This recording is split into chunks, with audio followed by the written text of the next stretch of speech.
and it hits me, oh my gosh, this is that triangle. You know, there's explanation for everything that occurred in the Rendlesham Forest incident that doesn't involve aliens at all. It was completely silent.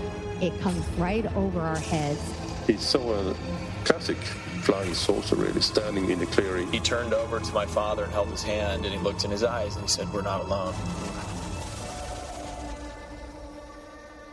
Welcome to Podcast UFO for our live show.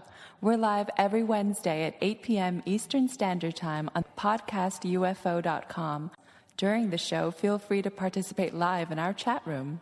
And don't forget to like us on our very active Facebook page. Hello and welcome to the show. I'm Martin Willis, your host, and we have a great show for you this evening. It's going to be a little bit different, so I'm going to tell you how it's going to go. First of all, we have the one and only Alejandro Rojas coming up with the UFO Updates. But right after that, we have Mick West from Metabunk, and he's going to speak for a few minutes on the Chilean UFO video. Then after that comes our guest, Micah Hanks. Now, Micah is a writer, podcaster, and researcher whose interests cover a variety of subjects, one of that being UFOs. And before we continue with the show, I just have a little bit of housekeeping. We've had a number of times people have shown interest in writing blogs. We'd love to get some blogs on UFOs and related up on our website, Podcast UFO. So if you're interested in writing a blog, please email me at martin@podcastufo.com, and I can go over that with you. Also, something I never mentioned, we have a mailing list on our website that all you have to do is just put your email address into it. It's right on the sidebar.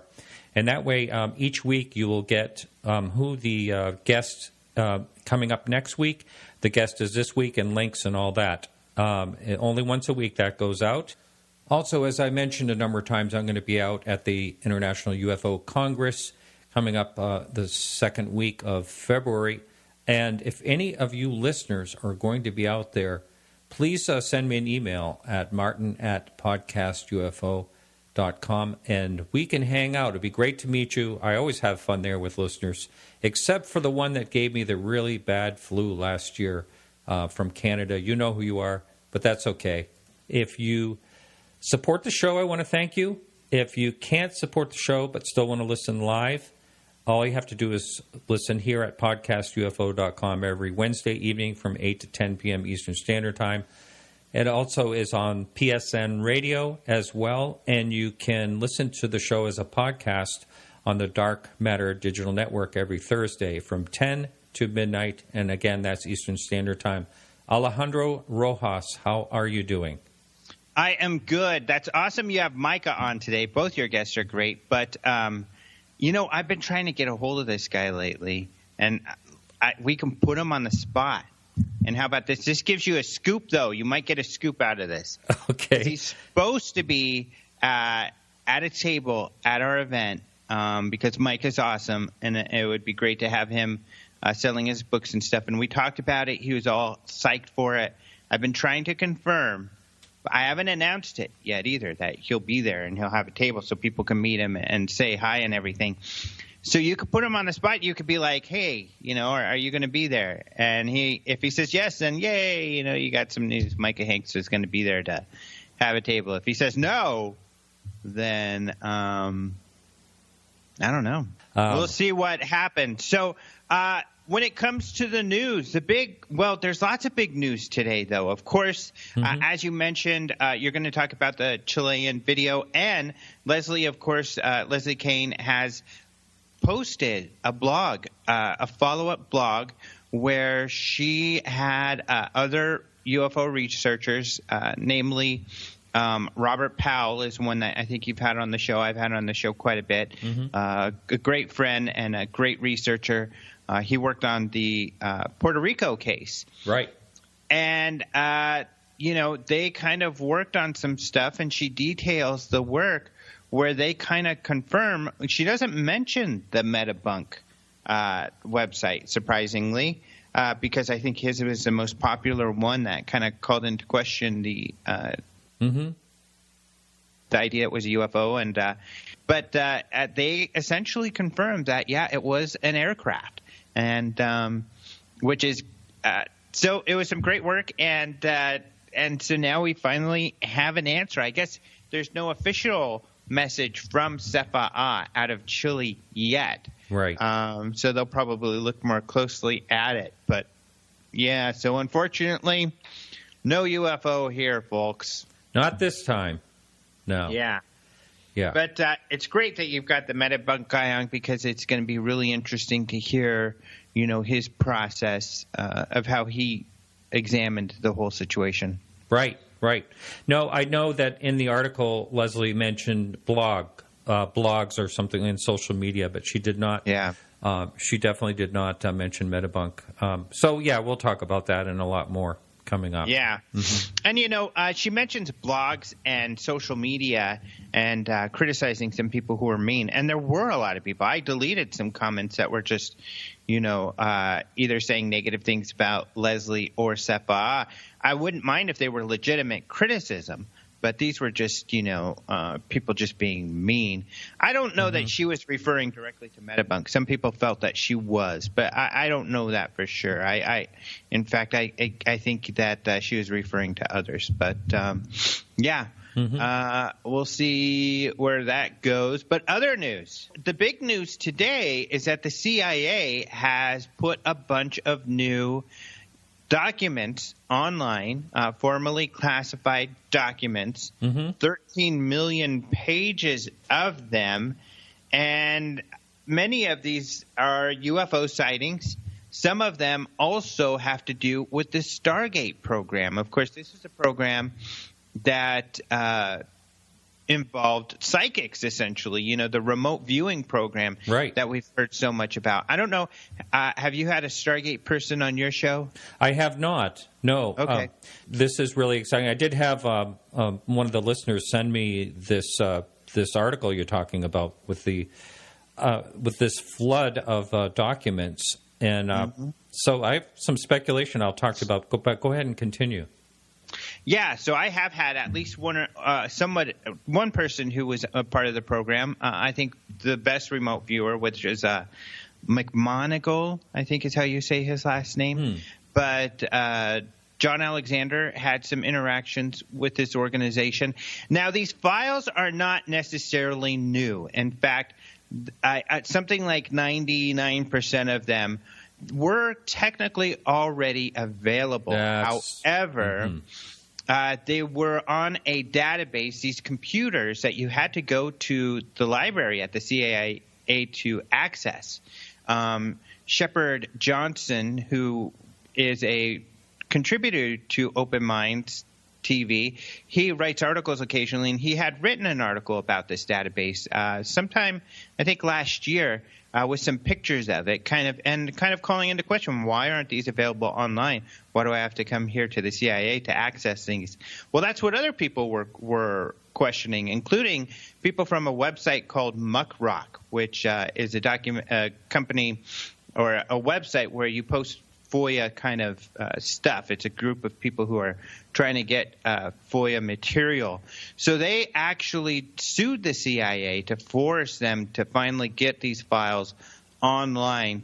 And now they are online. So people are going through them. Of course, there's going to be some exciting stuff. They're exciting stories, or people excited about it. But from what I understand, Shepard would know, since he's been through quite a few of these. Most of these sightings are just newspaper clippings, and the Stargate information for them is also information that has been out there. So, in fact, these files have been on these computers and accessible to researchers for decades now. Why would they flood so many? Is it just that it transferred to a different type of situation to have that many come out at once? I mean, I'm just trying to understand the logic, and it's almost like dumping a mass volume of them out there, which would be hard to actually go through. Is this actually searchable too? Are they searchable? Yeah, they're searchable. You can go there and look at them. There's links. I guess earlier today people were saying that because this news had gone out, the website was going down from too much traffic.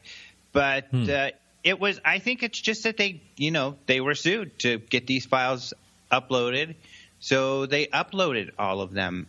If they already had them in a digital format, which they most likely did, since they've had these on these computers for 20 years for the public to access, it was probably just a matter of uploading them. So that would explain why they would all be available immediately. And I see. As far as difficulty going through them, I think that it would be much preferable that they all be uploaded at once as opposed to piecemealed like the UK did, because now that they're up there at once, anybody who's researching specific items won't have to wait until the batch related to their what they're studying comes out. Or even worse, and we saw this with the UK, that you get a little bit of information, you write a story or update what you have, and then you get more later and you have to update it again, and you don't get a full story until finally all the files are out. So I think, having the files all up at once is a better situation for researchers, because no doubt with this sort of stuff, there's researchers on just thousands and thousands of different topics who will look at this from many different angles. Oh, well, that's a good point. I never thought of it. It makes total sense. So, yeah, interesting. Yeah, pretty cool. The last story is Forbes. This is kind of neat. Forbes has done at least a 2-part interview with Jan Harzan, the director of MUFON. Yeah, so this is kind of cool, They ask him his opinion on UFOs and Area 51 and stuff like that. And they also asked him in the first interview more about his personal experiences and his personal UFO sighting. So it's just interesting that Forbes, of all places, has kind of highlighted this.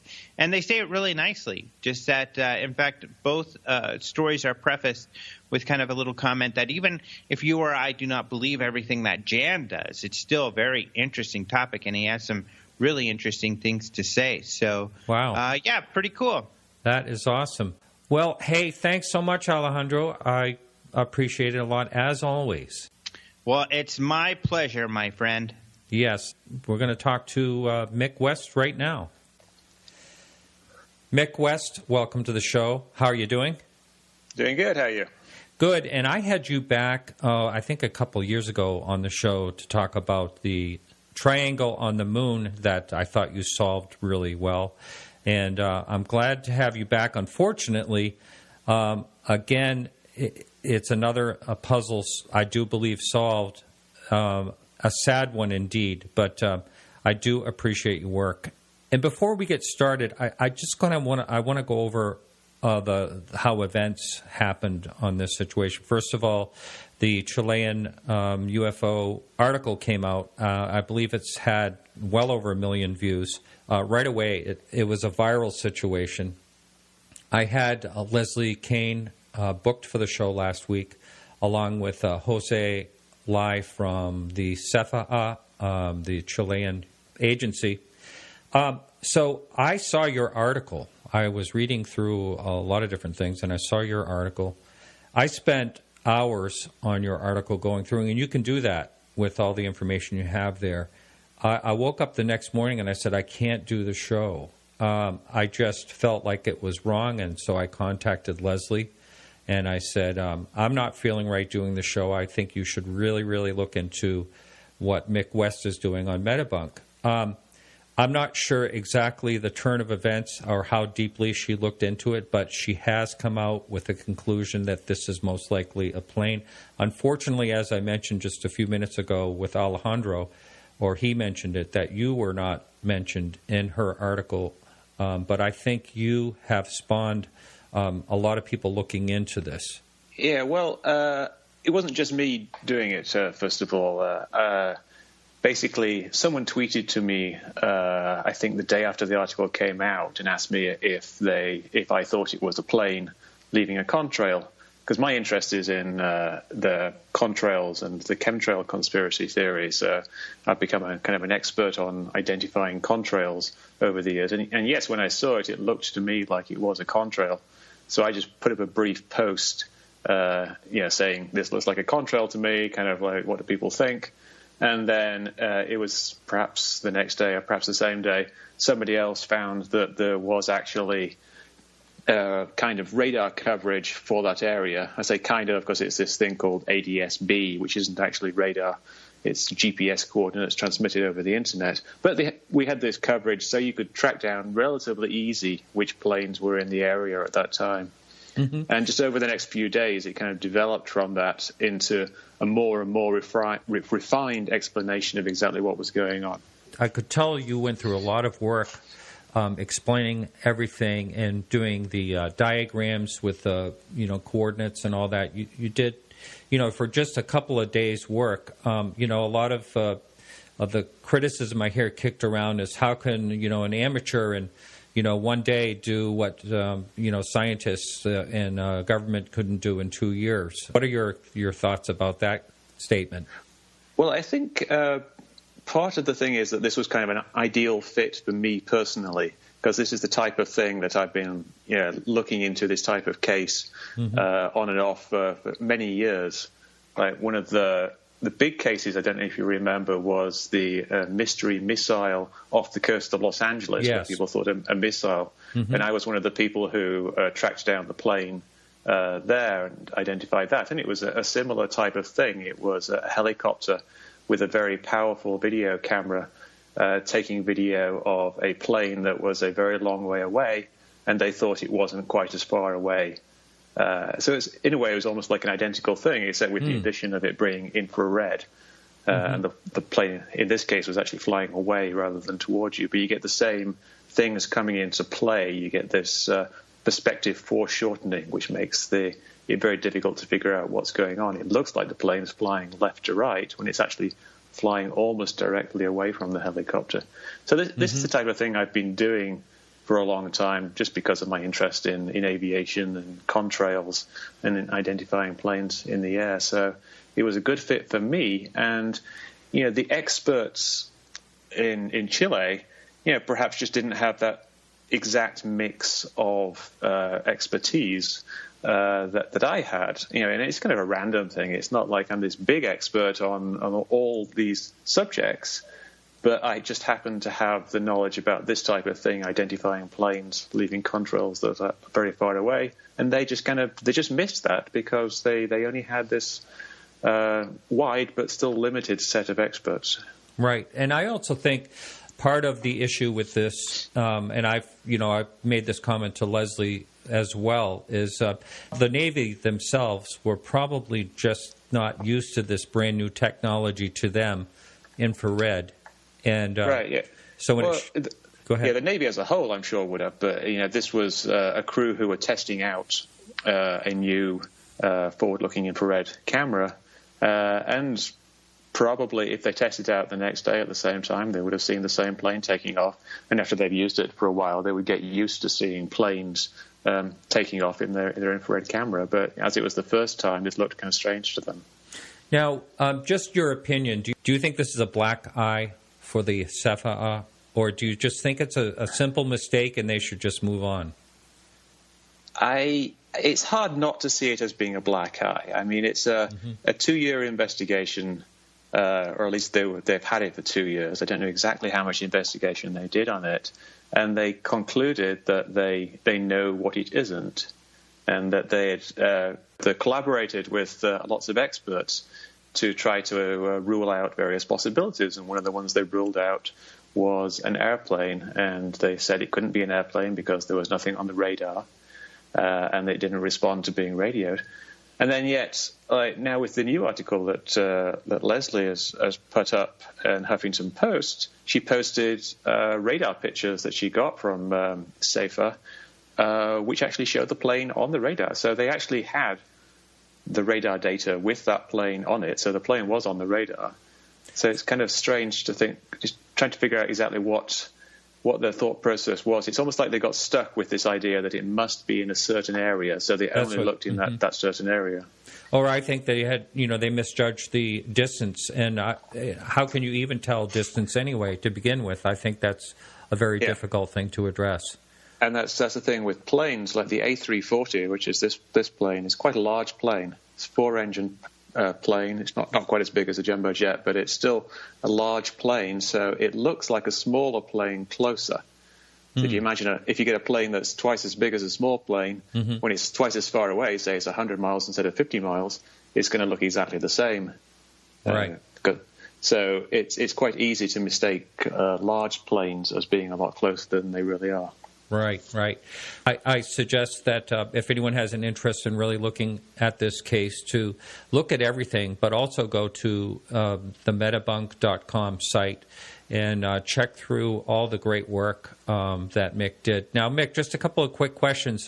First of all, I want to thank you for your good work and hanging in there. I know you and I have been communicating right from the get-go. What made you look into trying to figure these things out to begin with? I've always had an interest in this type of thing, like ghosts and UFOs when I was younger, and more conspiracy-oriented type things now. But still, I've always been interested in UFOs. I used to read 40 Times when I was young, and it's just always been an interest in mine. And I got into debunking and investigating the chemtrail conspiracy theory about 6 or 7 years ago. And then I started my other forum, Metabunk, which just generally looks at this type of thing. And it's just something that I find very interesting because you always learn something new. Like, for example, in this one, I didn't really know that much about...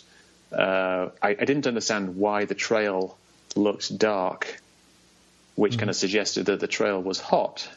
When I knew that contrails are at that altitude were made of ice, and so they look, they should look like light. They should look like they're cold because they actually are cold. And the reason is that it's the sky itself looks like it's extraordinarily cold because it's almost like you're looking out into space because there's nothing there for the infrared camera to get radiation from. So when you have something against a blue sky, even though the contrail itself is very cold, it still looks very hot compared to the sky, and that's why the trail looked hot. And that was something I learned whilst investigating this particular case. Now, the one question someone wanted me to ask you is, why didn't you contact Sefaha before you posted this article?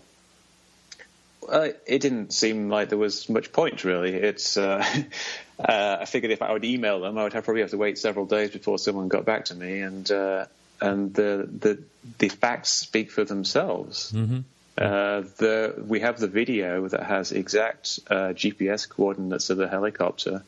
We know things like the focal length of the cameras involved, and we know where the plane was. And you can just put those two things together in Google Earth, and you can see that the view from the helicopter exactly matches where the plane would be. Now, one last question for you. Do you think there's anything to the UFO phenomena? Not that I know of, but I certainly wouldn't rule it out. I mean, there are things that haven't been explained, but I think this particular case is a very relevant thing to talk about when you talk about things which haven't been explained. There's this notion of things which are verified unknown. Like people say they've gone through all the possible explanations and they've said none of these can be possible, so it must be something else. Implying some secret technology or aliens. But if you look at this case, here's a case which was touted as being a verified unknown by a very comprehensive investigation, and yet it turns out that it wasn't. So I think that kind of perhaps puts a little bit of doubt into the many other cases which people say have been verified unknown. But like I say, I wouldn't rule it out.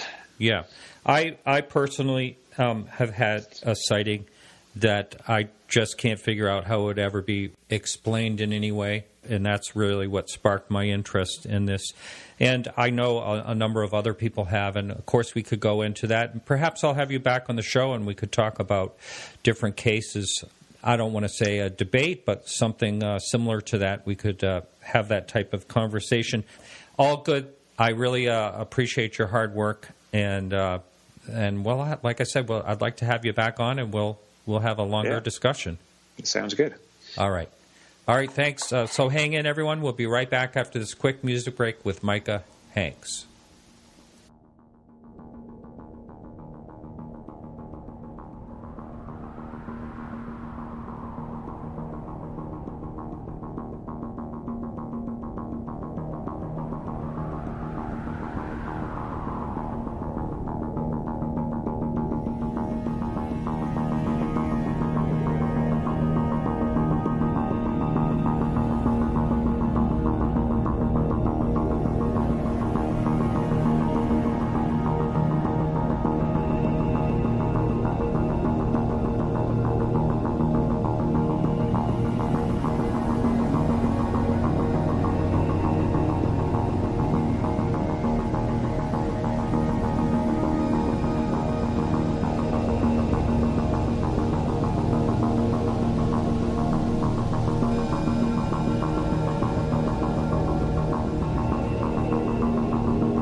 So, Micah Hanks, welcome to the show.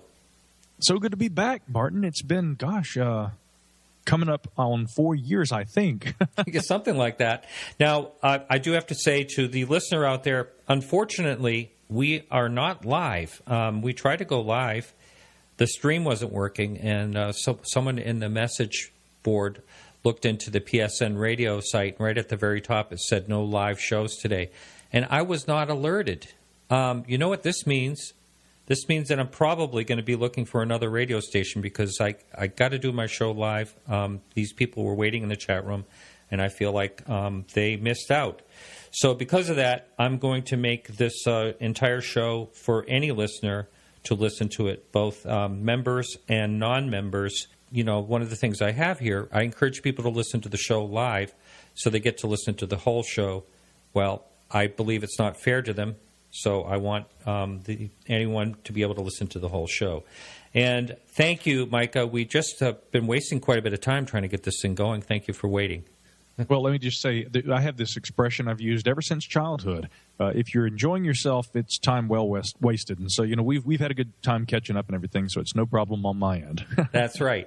And so we talked briefly while we were trying to straighten things out. And the part you missed was the part of when the debunker Mick West came on and talked about the Chilean UFO. Had you looked into that video at all?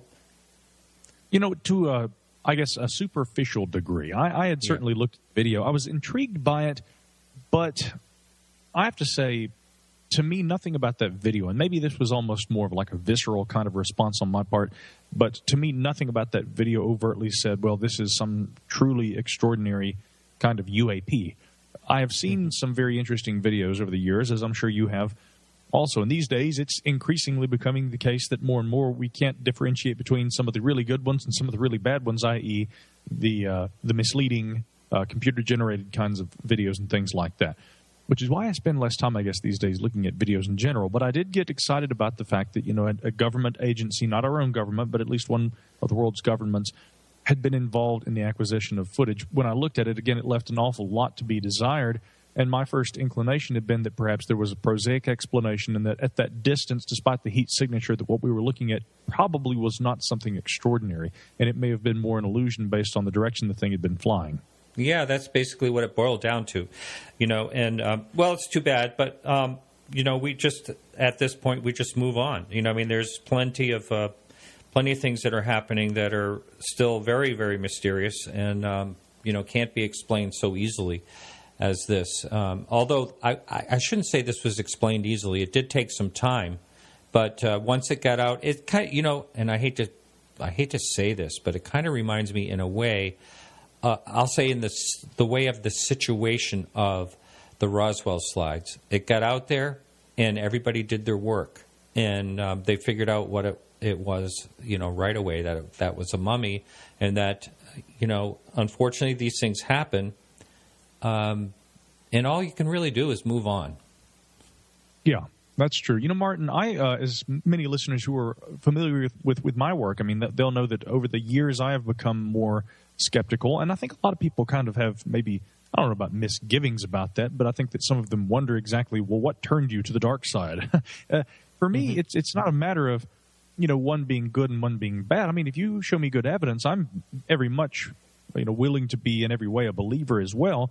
But I think that the natural disposition of skepticism is the most scientific way to approach an inquiry of any kind. And I think that the best ufologists these days, among them I'll name Jacques Vallée. People have had their issues with Jacques over the years, but if you go back and you read a book like Revelations, he took a fundamentally skeptical approach, and he really kind of took charge of asking hard questions of his peers in the UFO community. Now, again, as I mentioned, for many people, Jacques would not by any means be considered skeptical enough, and sure, I may differ with him on certain opinions, but right now what's exciting about ufology is that while some of the more, I would say, not even skeptical debunkers, but I think that I've watched a lot of skeptics over the years that I've been friends with and been very quaint with or polite and friendly and on regular terms with. We will contact each other with questions from time to time.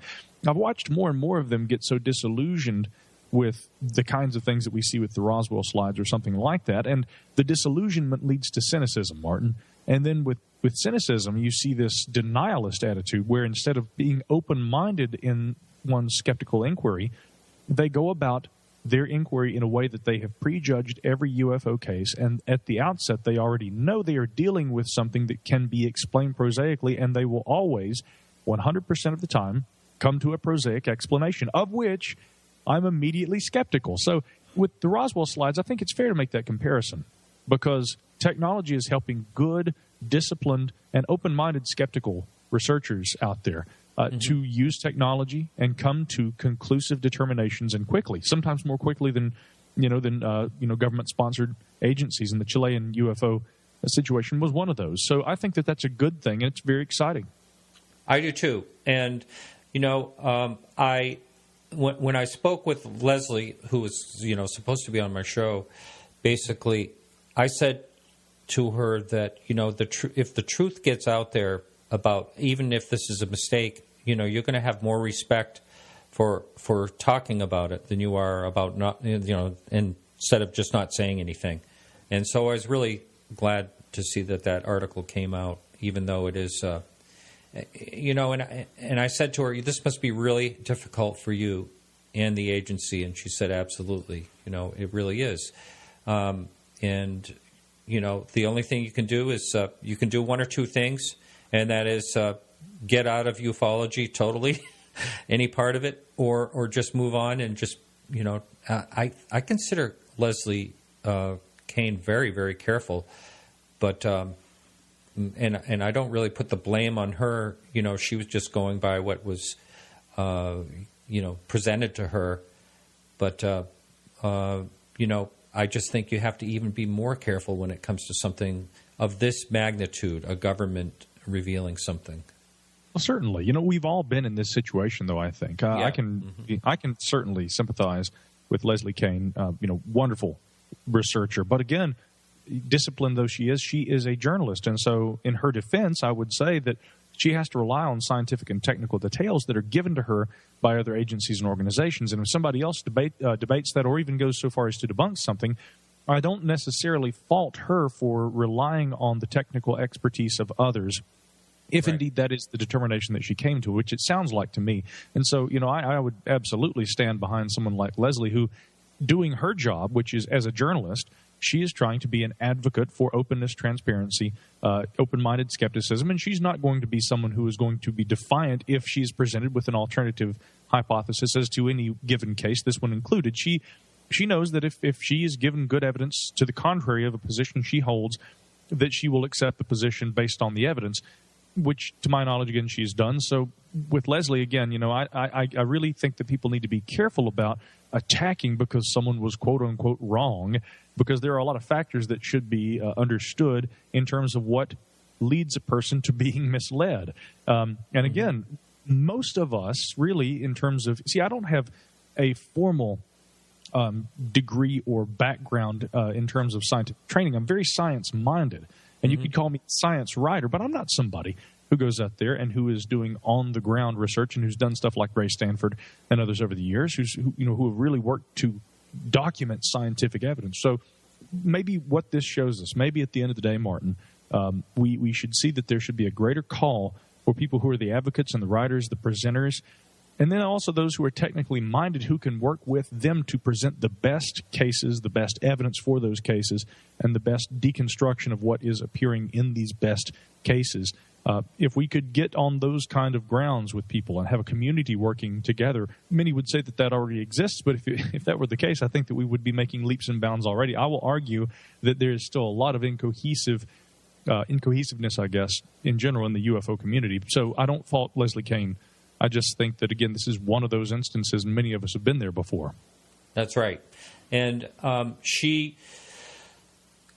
think it's probably enough of talking about this particular situation, because I know there were some things she just didn't want me to talk about it, but I was very thankful. It was just a lucky break that I didn't have them on the show to get the word out there more, the wrong word out there more, I should say.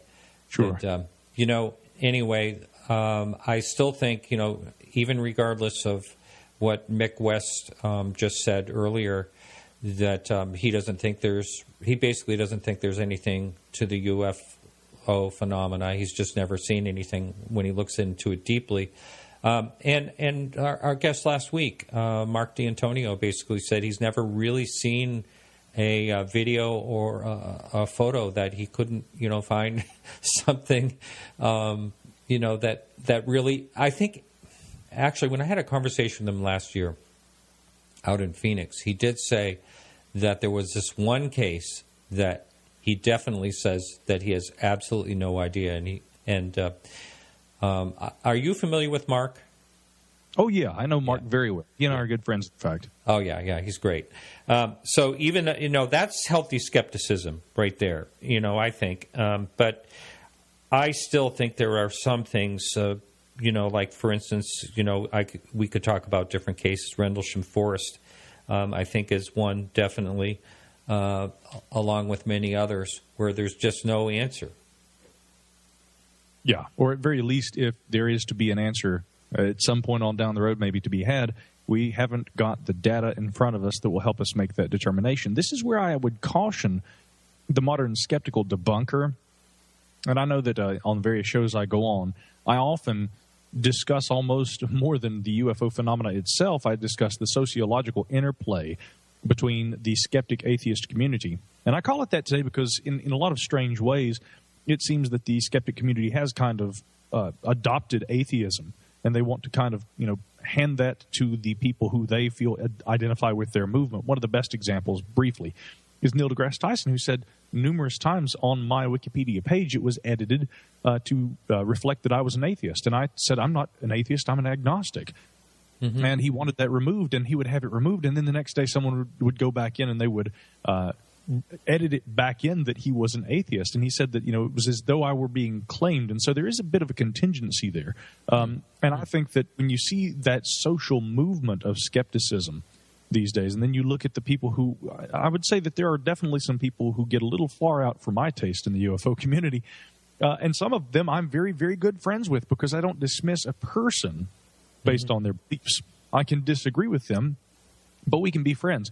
Somewhere in between those extremes, though, Martin, there is, as you say, that healthy skepticism that people like Mark D'Antonio and others, and I also try to advocate. And so when I talk a lot about the sociological interplays, I hope that there's a lesson to be learned. And what I have learned, I can tell you this, sure, I have had the same problem that Mark and others have, described there, where I have not seen myself, I haven't had exposure to something that said to me, okay, I can no longer deny that there is a phenomena. But see, I don't deny that there may be a phenomena anyway, because I know that although, of course, we know that eyewitness reports and things like this can be perennially easy to misjudge based on erroneous information or a person's own misperception of what they may have been looking at. If we base all of our facts on that potential for misperception, then we may not be doing any better. I understand the fallacy of human perception, but I also understand that with the wealth of data, there are certain consistencies that emerge. A great example include the large triangular-shaped, the delta or triangle-shaped aircraft. These large, some people call them TR-3Bs and things like this. I have heard, I'll mention one skeptic because I like some of his writing, Brian Dunning of the Skeptoid podcast. He had done a breakdown of that incident from back in, I believe, was it early 2001, the Illinois Triangle incident where the multiple police departments... Oh, yeah. Remember, yeah, great case. Tinley Park. Right. Mm-hmm. And, here it is, 3 o'clock in the morning. All these different police departments have their officers responding to sightings of this thing. One of them, although it wasn't a good photo, he did manage to get a photo with a Polaroid camera, probably why it wasn't a very good picture. But multiple officers saw this thing. They described this thing as being large and triangular shaped. They say it was as big as or bigger than a house, and yet Dunning and others have said it was quite obviously one of the American Airship Company's blimps doing a VIP tour. First question, where has there ever been any disclosure made public by the American Airship Company where they have said that, yes, we had a blimp, it was operating at that time in that location, it was never released? And I suspect there never was one. 2, if that were to be released, why then would they have given any rationale for a VIP tour being given at 3 o'clock in the morning? There are a lot of illogical assertions that have been made by the skeptical community about these kind of things too. And then, the third thing I would say too, it's one thing if you've got one witness, and sure, at night it's difficult sometimes to make out all the detail of an aircraft at a distance, but virtually all of those who saw this thing said that it looked like a large triangle. Dunning's argument had been, well, there's no consistency between these reports, not just within this single case, but with all these reports, these triangles. Well, actually, I would differ on that. Many of these, if not the majority of the reports of these large triangular-shaped objects, describe either something that's solid black, very large, slow-moving, and silent. And if it does have lights, it's usually 3 white lights at the corners and then a red light in the center. There is remarkable consistency with these descriptions. Now, I don't think that this is, quote-unquote, alien technology. I suspect these things are our own, and many in the community seem to feel the same thing. National Institute of Discovery Science, before they disbanded, had done a great analysis of that a few years ago that Space.com even reported on. So to me, again, we can get so skeptical, and we have to offer such prosaic explanations that sometimes those skeptical assertions make less sense than the fact that maybe people are seeing something that we here on the civilian level just don't have enough information about yet to make that complete determination. And that's the caution I would give to the modern skeptic. Don't think you know so well that you know all, because as sure as you say you do, you will be proven that you don't. And it may be a hard fall. Yeah, that's right. Now, as far as these triangles go, I'm on the fence about them. And it's only because of the early sightings, the earlier sightings. Like, for instance, Lee Spiegel had that triangle, the big, huge triangle, come over him in front of all these police officers down in the south, and the beam of light came down. Then also, I have a friend that works in an auction gallery that when she found out that I was into UFOs, she told me about her experience, and it's a very, very well-documented experience back in the 1970s in Massachusetts. A big triangle, stopped over their car, and, no sound or anything. So I understand about, modern day, possibly some of these could be secret aircraft or something like that. There's a new technology that they can move without sound and stay in one place and all that. Possibly, I got to be open-minded about it. I'm going to say, this is very possible. This is happening. But how do you explain the ones back in the 1970s? I mean, I can't imagine that we would have had that technology then and move all this way forward and it not be known. Yeah, that's a very good point. I'd been talking with another skeptic, Robert Schaefer, at the UFO Congress back in 2013, and he had said, to me, if these were some sort of government technology and these reports date back as far as they do, we should have information about these aircraft now. That would have been disclosed. Now, at the time, I really disagreed with him, but maybe we could kind of rehash that and think that there's merit to that argument that Schaefer made, because when you go back to the 1970s and even earlier, Nick Redfern had a great report that he had managed to obtain via FOIA when he was going to the Ministry of Defense and looking through their documentation, and that there was essentially what you could only describe as a fleet of triangle-shaped objects that were seen over Britain during the 1960s, and the principal observer's name was given in the documents that were released to him via the FOIA request by the MOD. And he looked up the individual. The guy was still alive. He contacted the fella and spoke to him, and the man recounted, yes, once again, here's what happened. My car broke down. So right off the bat, we might note that there was this apparent vehicular interference, which is a common trope, I think, that we find in a lot of UFO cases over the years. And this man said that while his car was broken down at night, he gets out there on the moor and he sees these aircraft, and that one in particular had been flying at lower altitude, and it zooms up and joins what appears to be a fleet, and that they took off, and that they were all triangular shaped.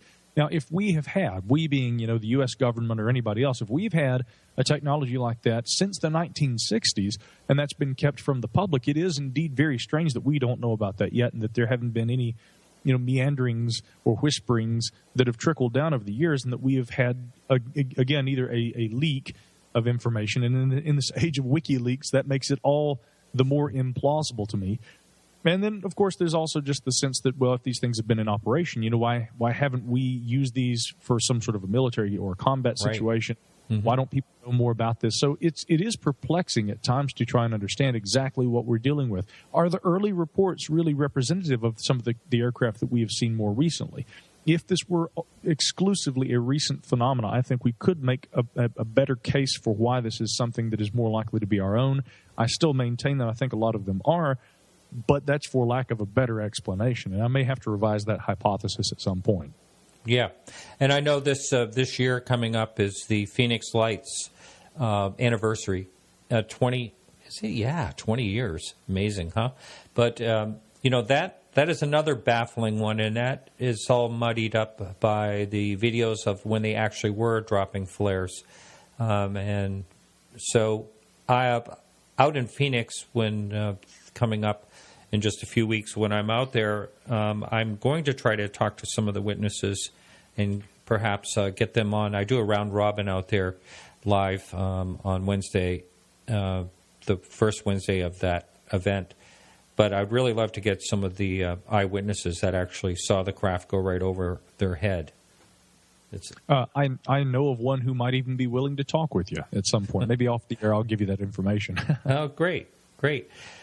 So, Micah, for the person that I know we're into the show a bit here, but for the person that didn't listen to you last time and is hearing you for the first time, can you kind of give a nutshell of what you're up to, and also your show? Talk about that a little bit. And I know you live in North Carolina, and you are into a lot of things. Great music. You're a writer. You have a lot of books. So if you can just, I usually do this right at the first part when I speak with someone, but if you can just tell the listener who may not be familiar with you a little information about you. Yeah, most certainly. In fact, I think it's better this way, because that way we've gotten into the conversation. Now we can kind of see who is Micah Hanks, for anyone who doesn't know.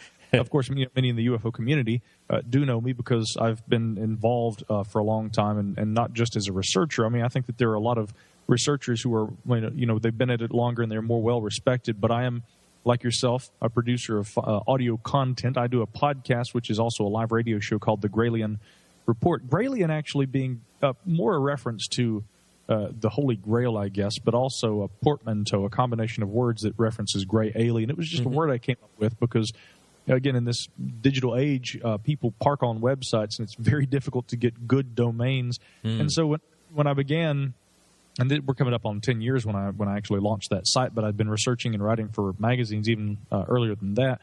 I had to come up with a distinctive sounding word, and so that was what that was, the Gralian Report. And then about 6 years ago, I decided to make the site that I have for that, rather than being a podcast, I decided for that to become the home of the podcast, and here we are. And that's really one of the biggest contributions I think I've made, is to try and be someone who provides skeptical but also open-minded commentary on these subjects every week. And so GralianReport.com is the website for that. But again, in addition to the show hosting side of things, I also have written books myself. I've written 2 that deal with UAP. One of those is called The Ghost Rockets, which doesn't deal exclusively with the phenomena that was being seen back in 1946, right after the Second World War over Scandinavia. It begins there, but it takes us on this chronology, forward into the future and up to the present day, in which we examine drone technologies and reports over the years that sound remarkably similar to some of our modern UAVs, but which could not, or at least as far as we know, should not have existed decades ago, kind of like the triangles that we're talking about. And there are some perplexing cases that we look at in there. I even spent some time talking about the TWA Flight 800 crash and some of those kind of things, and the insinuations over the years that have been made that involve, a missile or some sort of a shoulder-mounted projectile being launched and taking down that craft. And fundamentally, I thought I'd go into that investigation debunking the missile theory as it relates to that plane. And while I may not be able to prove that that was indeed the case, there were a lot of sightings of what looked like projectiles over Long Island Sound around that time. So that book, The Ghost Rockets, dealt with a very specific kind of UAP.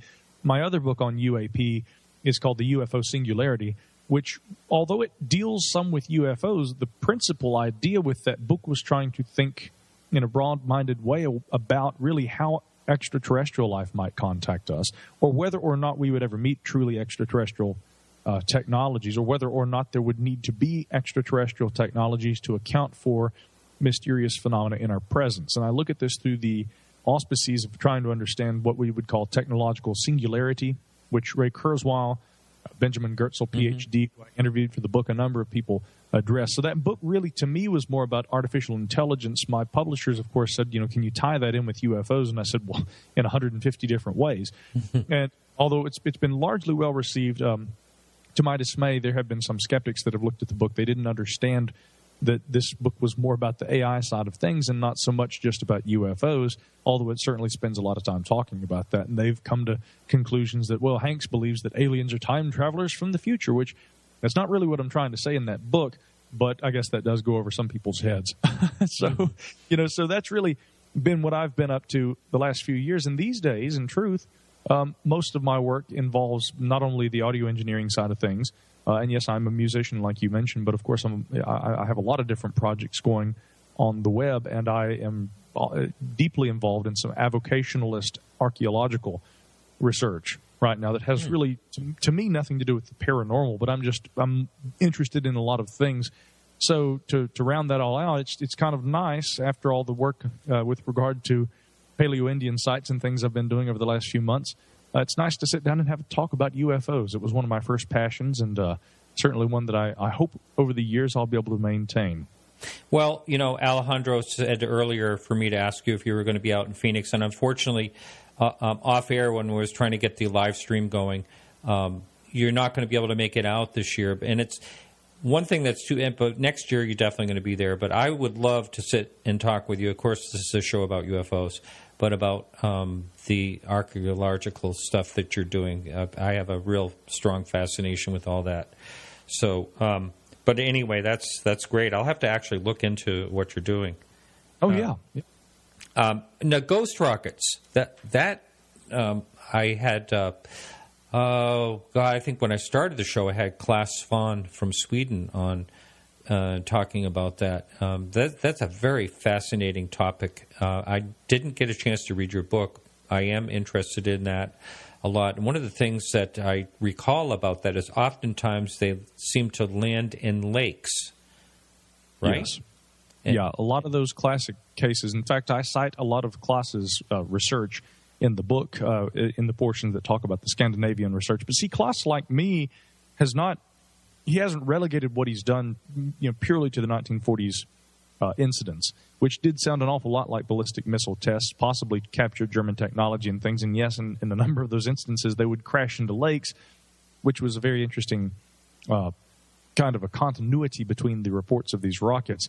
I don't doubt that war nerves played into some of that. I also would find it hard to believe that all of these could be explained away as being people's misperception of things. One of the most famous photographs of a purported ghost rocket, of course, I do believe is a meteor or something along those lines. But there were definitely what seemed to be rocket-like technologies, and people who would dismiss that, I mean, that's very unusual to me because, again, during the Second World War, we had seen the innovation of rocket technologies taken to a level beyond anything we had seen up to that time. Not just Wernher von Braun, but of course he had worked under even much earlier. Actually, it was now his name's slipping my mind, and I've written about him so many times because he, of course, Hermann Oberth. There he is. Mm-hmm. Hermann Oberth not only was really the father of modern rocketry, but he had later taken an interest in UFOs. So it seems that both of these gentlemen had been very interested in aviation technologies and had a fairly broad mind about that. But, because of the work that they did, and in truth, Oberth had said himself at one point, and I'm paraphrasing, but that I built these or designed these rockets with the hope that they would carry men to the stars, and instead they came back down. Yeah, I remember hearing that one. Yeah. Yeah, it was really unfortunate, of course, but when there is a war, this is what generally the focus of technology leads us to. Mm-hmm. But that also moved that technology forward to an extent, and the notion that people would say that there couldn't have been rockets that were being actually seen over Scandinavia in 1946 seems extremely strange in lieu of all that. I definitely think that some of these things were legitimate. The official determination, this being historically the first UFO study group, as Claes has no doubt talked about, so we won't go too deep into this, but this was the first government investigation into something unexplained as it relates to aerial phenomena. Their determination at the time was that they couldn't prove that this had been something and that there was a source for this phenomena. But years later, people who had sat on that panel had said that, the Swedish government definitely believed that there was some kind of technology behind these, and that this was not just some sort of a mass hysteria or some kind of a war nerves, something like that, that there was indeed a tangible phenomena behind some of these reports. Mm-hmm. Now, as far as I know, I may be totally wrong about this, but what I did remember about the post-war, or actually at the very end of the war, they found out the technology of these rockets that the Germans had only had about a 200-mile range. Am I getting that wrong? That sounds about right. I think that, for instance, Hitler had hoped to try and design technologies that could carry weapons at high altitude, and they could use these to attack the U.S. mainland. And there had maybe been some prototypes, and of course we all know about the Horton brothers flying wing, some of those things. And even some of the earlier technologies that were more experimental that involved a Victor Schauberger and some of these types of individuals with vortex technologies and things. And so some have insinuated that there was far more, we might say far more esoteric concepts and designs that were being worked on by the Germans during the Second World War. But yeah, as far as the effectiveness of these rockets, early rockets that worked almost like a guided missile, but again, despite being able to be radio controlled and things like this, they were primitive for in the bigger picture by comparison, they were state of the art at that time. So yeah, they may have had very distinct limitations on their scope and range. Now, there's some questions I mentioned to you that came in on our forum for you, and one of the questions made me think of another question, so I'll ask you right after that. But sure. Do you personally believe that non-terrestrial beings have visited the Earth in some kind of vehicle capable of space travel? That is a great question for me, because it's a difficult one for me to answer. I try not to give hypotheticals. I mean, I'm happy to give an opinion, although some people say, you're so contrarian, Micah, you don't give opinions. Well, the point is, I'm trying to say we need evidence. Many in the UFO community get so opinion-based in their procedure, I guess, in the way that they go about trying to understand this phenomena, that they often leave facts to the wayside. And so I try to work with facts. I will say this, I have seen no evidence that conclusively shows that a technological craft of some kind that has been controlled or operated, whether piloted or controlled remotely by a non-terrestrial, non-earthly technology. I've seen no evidence directly that can prove that that's happened. But if we are to believe the how would you say this? If we are to believe the presentation, whether that's anecdotal evidence, certain photographs and things like this, certain radar traces, certain physical evidence at times as well. If we were to believe the data, it certainly strongly suggests that there is something that is, on the skeptical side of things, I could say a highly unconventional kind of phenomena that is interacting with Earth, and it seems at very least to be intelligently controlled. On the other side of things, again, it's difficult to say that is something that is provable. So I hope people understand that I'm intrigued by those cases for which there is data that shows that there is something extremely unconventional and as yet perhaps indeed unexplainable. Many people these days find something that is unexplainable, and they say if it can't be explained, we can debunk it, and then we can just write it off. I don't think that some of these really good UFO cases that remain unexplained are therefore debunkable because they can't be explained. I just don't think that we have enough data. And I definitely think that if there's other intelligence out there, and I believe that it is, so maybe that's, more or less an answer for the question there. I do believe that there is intelligence out there beyond Earth, and I do believe that they would be interested in trying to contact us. I do believe that they would try and contact us with very unconventional methods or technologies, which we might not even recognize as technologies. Certain UFO cases may meet that criteria, but it is hard to make a clear determination that is indeed what they represent. So some has to be left, I think, to speculation. And again, one day maybe with the furtherances of new kinds of science and new kinds of apparatus that will help us get a grasp on certain aspects of the behavior of the universe and intelligent beings within it, we may have enough technology at our own disposal that we will now know, wow, okay, they've been here all along. Right now, I think where we're struggling is there are people who are open-minded enough that say, yeah, come on, they're here. And then there are people who say, well, no, we won't have any evidence, so no. And somewhere between, I think we can say we don't have evidence, but, sure, we can at least be open-minded to that possibility. And I remain open-minded to that possibility. I'd like to think that maybe we've been contacted. But But the best I can say is, again, that, yeah, the evidence seems to indicate in some cases that something highly unconventional is going on. Mm-hmm, mm-hmm. One of the things you kind of touched on there is about intelligence out there, and I also agree with you. I think that it's just a kind of like a no-brainer. There has to be. I can't imagine that there wouldn't be a lot of intelligence, and say possibly even billions of planets in just our galaxy that would have highly intelligent beings on them. And when I say that, though, I also think, then why would we be special?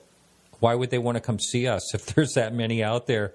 We would just be another form of intelligent life if they can have the ability to travel, through space.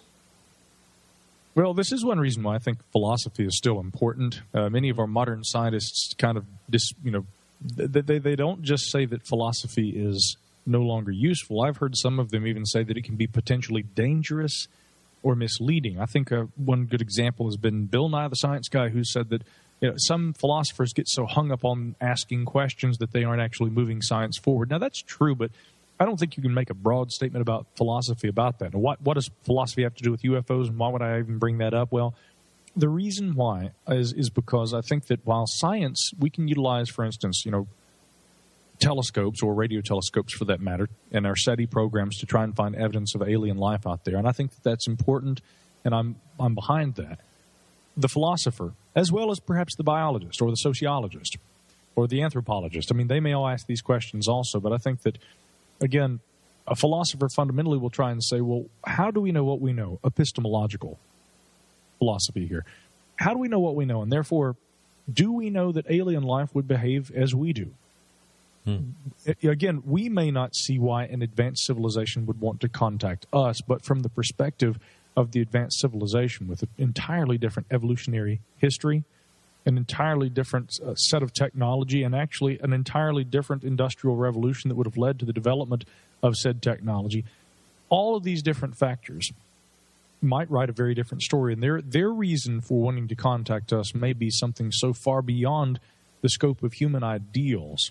Mm-hmm. We haven't even begun to broach that notion. And so it's difficult for us to understand these things. And while, yeah, sure, a scientist might say yes, but anthropologists can study that kind of an idea scientifically, I maintain that there is plenty of work for the philosopher as it relates to the search for other life like ourselves. And let's make a quick delineation. I think that really the big problem is nobody ever talks about this, but it can be very simply stated here. Science deals with, of course, those things which are testable. And we use a hypothesis. We can structure our hypothesis. We can create tests. With science, we create a test for falsehood. Mm-hmm. And if something can be disproven, well, that's science. But if we find that something can't be disproven, we may be moving toward the establishment of a new law or theory. Whereas with philosophy, there is still a logical process applied to the way in which we go about inquiry, but we don't necessarily have to have a test for falsehood, in which case the philosopher will ask questions that the scientists probably will not. And this is, I think, where the big breakdown between the two exists. I see Stephen Hawking. Many would say he's very philosophical. I think he would, hate to hear that. But I also hear Stephen Hawking saying things like, well, if UFOs were visiting Earth, why would they only visit cranks and weirdos? Right. They would make their presence known. But he's not asking the fundamental philosophical questions of, well, first of all, how do we know who they would make their presence known to? And furthermore, how can you make the assertion that only cranks and weirdos are the people that the so-called UFO occupants have shown themselves to? So I've taken extreme issue with the attitudes that many in the science community have taken toward UFOs today. I don't think that someone is necessarily right or wrong. I just think that people are biased and limited in their thinking. And hence, again, maybe there is a good case to be made with an adherence to logic and an understanding of what science can do for us. Maybe there is room for questions that we may not immediately have answers for, or a test for falsehood. We can have questions that we ask about open-ended subjects because maybe they deal with concepts that the human brain wasn't designed to deal with. And those concepts, Martin and everybody listening, could be the very things that drive an extremely advanced technology and really would push them to want to come and visit us. Who knows? That we may not understand for quite some time. I agree with that. For as much as I could follow what you were saying, that was really good. and because oftentimes I've also mentioned that, we will think in the terms that we know, and we place that upon so many different things when it comes to possible intelligence out there, as far as, for instance, they can't travel here, it's too far, that's our known, physics, or the violence thing, perhaps they wouldn't even know violence. And I know violence is all part of evolution, I guess, survival and all that. But still, we always want to put, or we often put, our own ways upon how we expect that aliens, intelligent aliens would be. And that just, we're going to find out that it's something that we probably can't even ever imagine. Right. Yeah. Again, there's some good questions, I think, that are awaiting us. We just have to, I think, find maybe how to ask those questions, or maybe more importantly, if we ask the questions, how will we understand the answer? Ah, yes. Now, there was a movie, I just lost the name of the movie, that was out recently where these craft came down to the Earth. I just wondered if you happen to see that. Oh, which is this now? Because I'll tell you what I just watched recently. We're going to play 20 questions until we figure this out. I watched Interstellar, but the film, that was good. Yeah, you're talking about. Oh gosh, I know the film, and I have not seen it. But is it The Arrival? Is that what it's called? That's it. Yes. Yeah. See, I guessed it, and I haven't even seen the film. Yeah. How's that? That was really good because I think they addressed a lot of questions. I'm not going to do any spoiler for the person who hasn't watched that movie. I will tell you, it's a really good movie, and there's a lot of philosophy in that as well. But they really deal. I think the people that wrote that the whole story have really, really looked into this. It's really good. Really good show. So I hope you get a chance to see that. Now, I'm going to throw another one of these questions at you. Do you think the Socorro incident has sufficient evidence to support the conclusion of non-terrestrial visitation? Back to that. I would fundamentally say no. The Socorro incident, however, is one that's very interesting to me. And the reason I would say no, there is the skeptical idea that, and I'll just say at the outset, I don't know that I agree with this, but so I'm going to tell you about it, and then we'll look at it. There was the idea that there was a lunar landing module that was being tested, and that might have been what Lonnie Zamora had seen, and that this landing module had been, and in fact there was a test that was occurring around that time. But again, why Zamora would have seen this so far from the nearest base? Why he would not have noticed that there was a helicopter attached to it, because for the test that was being administered, the landing module had been attached, or would have been attached, to a helicopter. The skeptics would say that, and actually a couple of them have over the years, that, well, of course, we know that there was a test going on with the lunar landing module. It would have looked at least a little bit like what the Socorro incident, of course, famously depicts, this egg-shaped thing with the leggings that, or the tripods upon which it landed, whatever you want to call those legs, the landing appendages. The fact that this object was seen so far from the testing area, and the fact that there was no mention made of a helicopter to which the object was attached, is really strange to me. And once again, the skeptical analyses, I mean, it's really strange to me that a skeptic would say that, well, here we have it, case closed, and they don't try to account for why these glaring problems in the narrative, the skeptical narrative, go unaccounted for. It's kind of like what I would call, Martin, selective skepticism, in which if we think that if it fits the criteria of the narrative we want to push well enough, it's not so much about telling the truth, it's about just feeling like we're right. And so I do think that a lot of modern skeptics want to say that we're right. Now, the Blue Book, of course, Project Blue Book was investigating this at the time. We know J. Allen Hynek had gone, and he had seen some of the scorched brush there near the Arroyo where they had watched this, where Lonnie Zamora had seen this thing land. I do think that there are some things we should take into consideration about this, because why would people insinuate alien contact with regard to the Socorro incident? Well, when Zamora, of course, he'd gone up that hill, he said he had to try a few times to get his car up there. And he gets up to the top of the hill, and he sees in the distance the aircraft was sitting there. He didn't maybe realize it was an aircraft at the time. I think according to the interview that had been conducted with him, it was believed at the time Zamora had said he had thought that there was a car or something that had crashed. He thought that maybe some teenagers had wrecked a car, and he saw a couple of individuals. I don't think this was in the actual narrative, but I seem to recall, and maybe you can clarify this for me, I seem to recall Lonnie motioning to him, and that one of the beings he said that they seemed like they were startled by the fact that he had seen them. Yes. But I seem to recall one of them waving at him. No, I don't believe so. I believe they saw him, and they went right up the ladder, according to, they were, like you said, they looked shocked and went right up the ladder. Now, he noticed next to this creosote bush that they were a certain height, which ends up being the height of about a 10-year-old child or something. So, right. I think that's one of those cases, really good cases out there, I think. What's great, the way that he described the thing nearly hitting the TNT shed, and it takes off. And there were other people who later had said that they had seen something they thought looked like a balloon or something. I think there's a good chance that other people had actually observed that aircraft. I know Ray Stanford had believed, that he had a photograph of it, which that's kind of a story into itself that I've heard about. I've heard a good bit on your show about that, actually, in the past. Yeah, that's right. And I saw this with my own eyes. I wasn't going to go there. Okay, sure. But I saw that with my own. And the reason I didn't want to go there is because there's a lot of people that get really upset that Ray is not showing that photo to everyone. And last time I had him on the show, after that, I did get a lot of mail. But I actually saw this with my own eyes, and I got to tell you, it was the most amazing picture I've ever seen. So I hope that will go public, and if it does, I will be the first to let everyone know. Oh, wow. Yeah. Well, nonetheless, it's interesting from my perspective, rather than getting angry. And I know that people are like, look, if you've got evidence, then share it. Show it.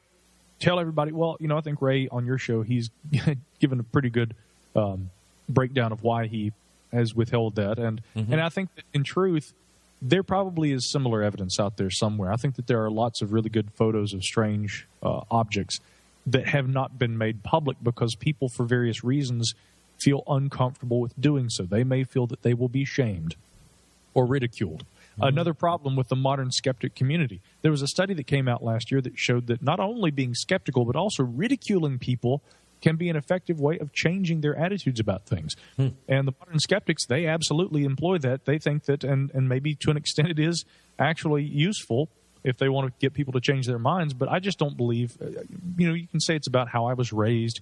You can say it's just about my general demeanor.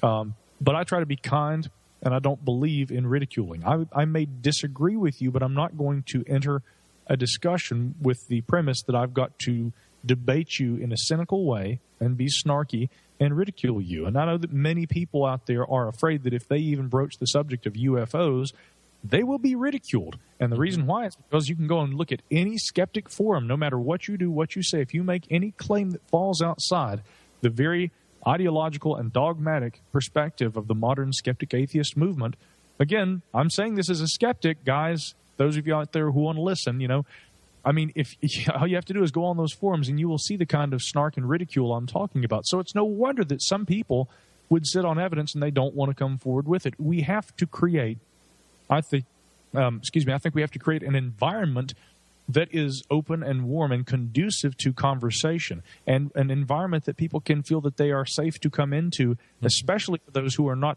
necessarily involved, skeptically, belief-oriented or otherwise, within the UFO community. If there are people out there who are going to talk about their experiences, share their knowledge, share any experiences that they've had or any kind of encounters, or maybe even photographs and other data that could be useful to our ongoing investigations, ridicule is not going to foster that kind of environment. We need to foster an environment of comfort and safety that people can feel that they can come into and that they can share that knowledge and that they won't be mistreated for doing so. So I can actually sympathize with a lot of people who would withhold information because they feel that they've been attacked or ridiculed over the years. We need to understand what we can do to prevent that kind of sentiment from happening in the first place. Unfortunately, in the open world, there's no control over that. The only control you could possibly have is in some type of closed group or forum where people could, actually in person almost like group therapy. I hate to say it like that, but if there could be like a group of people that can talk about it in a safe place, I think that's the only way something like that would work. Another question for you, I think it's a pretty good question. Another person asked this on the forum. Do you think there will be do you think there will be a future technology that will detect the existence of life outside our planet that would satisfy the scientific community as definitive proof? Yes, I do. That's a very interesting question. If humanity continues on unencumbered, if the great cosmic cataclysm doesn't occur, if we aren't wiped out, if we don't blow ourselves up, we don't blow ourselves up, if we don't succumb to a mystery virus that moves quickly and that is untreatable, if we don't become zombies, there's a reason why FEMA conducts these kinds of training exercises. We've managed to do so for the last hundreds of thousands of years. So if humanity, as we have evolved and continue to evolve, if we move forward unencumbered, I do think that what eventually is inevitable, it may be further away from today than many advocates would like for us to think, but eventually I think that artificial intelligence will be a creation. This is why when I wrote the book, The UFO Singularity, it had to do with two things. What will artificial intelligence, once we create it, what will it be able to tell us about the nature of space-time and the cosmos? And then if we were to engage in a thought experiment where intelligent life already existed and they were utilizing highly advanced artificial intelligence, or they had created highly advanced artificial intelligence that took off and did its own thing without the aliens who made it, could that kind of a technology or that kind of a presence, would it be so highly advanced that if it were ever to make its way to Earth or interact with us through any capacity, would we recognize it as being a technology?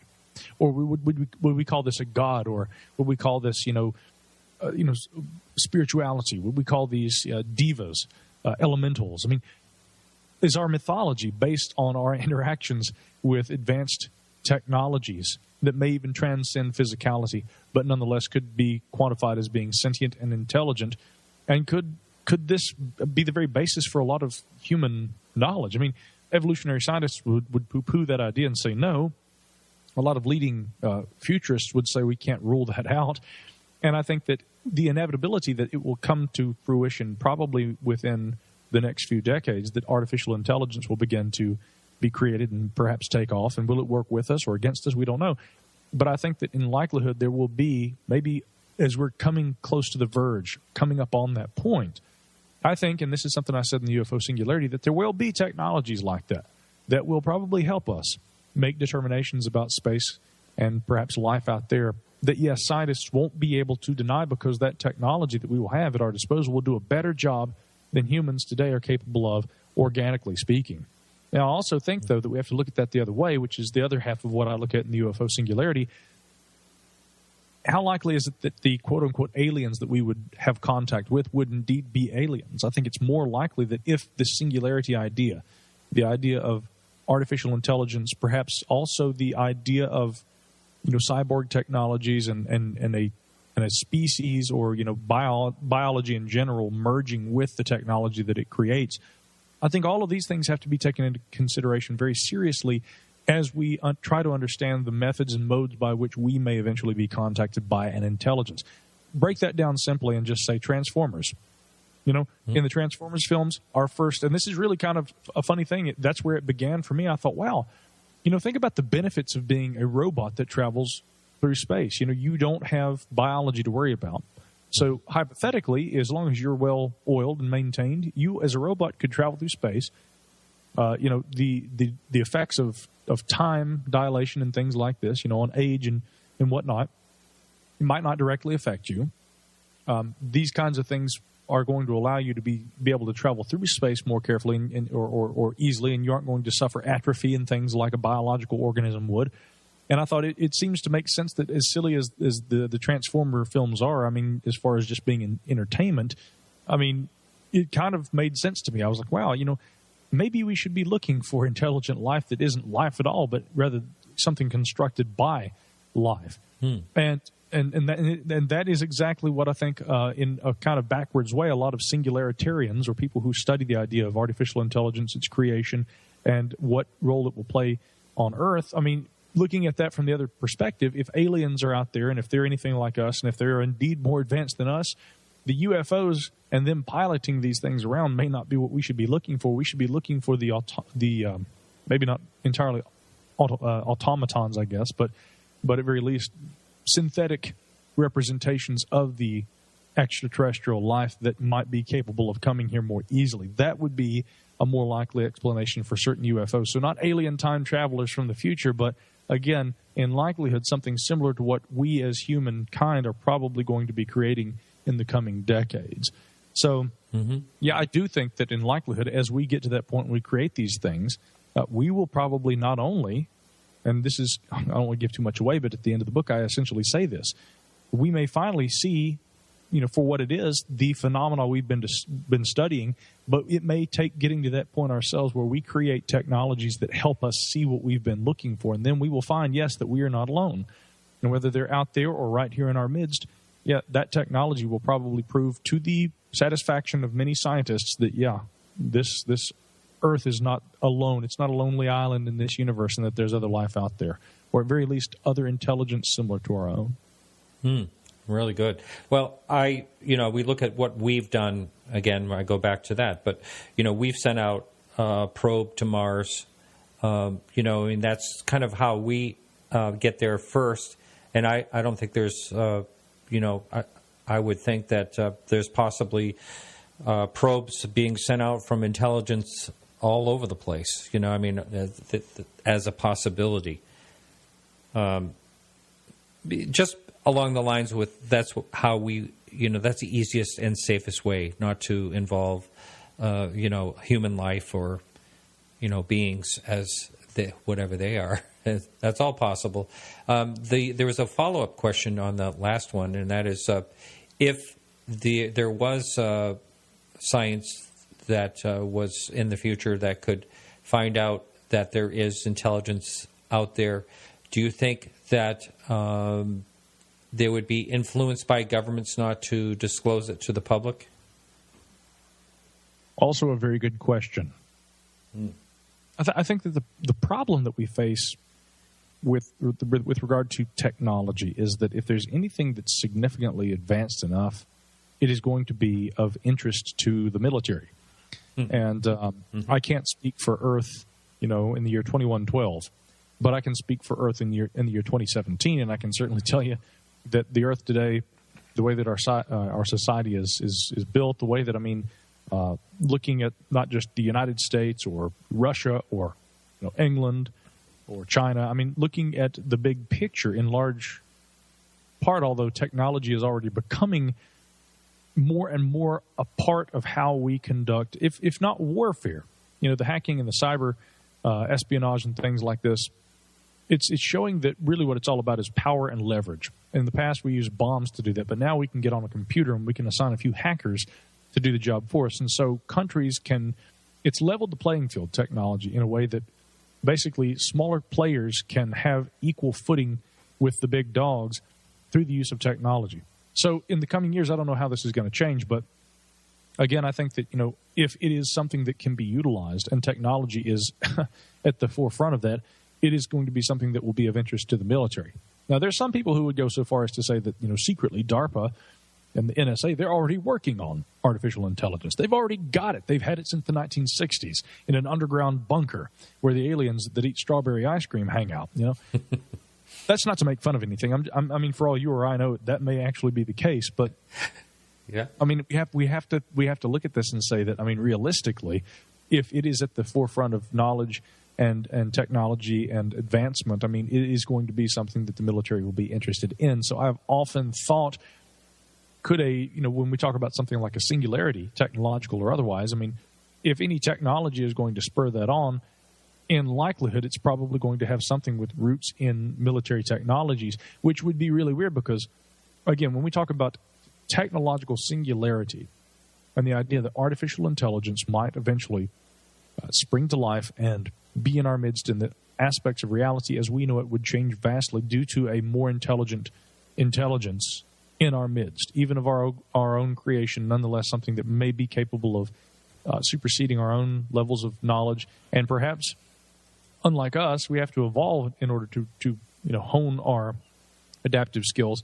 A self-replicating AI could maybe just recreate itself and then improve upon every next generation. And that kind of generational growth could occur, overnight for all we know, in which we have this intelligence explosion where something could become so far beyond what we know that we may not even be able to perceive it. It's like, where did the AI go, guys, that was here yesterday? And it's taken off and it's already out there, and we would perceive it in our midst already as aliens. I don't know. These are all hypotheticals.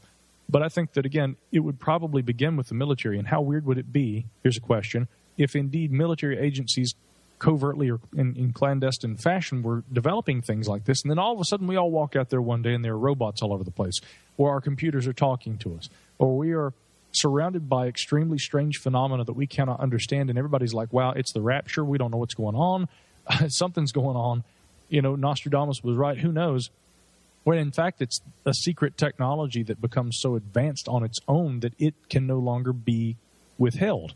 So I've wondered sometimes if the truth about AI and the singularity might not surprise us in a way, because it may be developed initially under wraps. So to answer the question, I certainly think that there are certain aspects of what we're discussing here, a technology that would prove that alien life exists, or something that would maybe blur the lines between what we call human technology and alien, and that may surprise us at some point. Military action could play a role in that. Right. Yeah, the whole future of AI, and I think we will have this intelligence among us in just a matter of, just a few short decades, the way we are advancing technologically.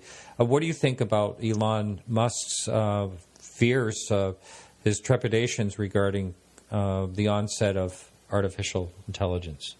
Well, I like Elon Musk a lot, and I really respect the guy for what he does. I've given him a hard time in the past because I think that during interviews where I was so interested in hearing what he had to say about AI, he would just kind of stumble through it and didn't seem, maybe he's not the greatest speaker, but I think that something very important that we have to remember is that the way that a person speaks is not necessarily, in all cases, a direct reflection of their mind. Perhaps Sir Stephen Hawking is the best example of that. The man can't speak at all.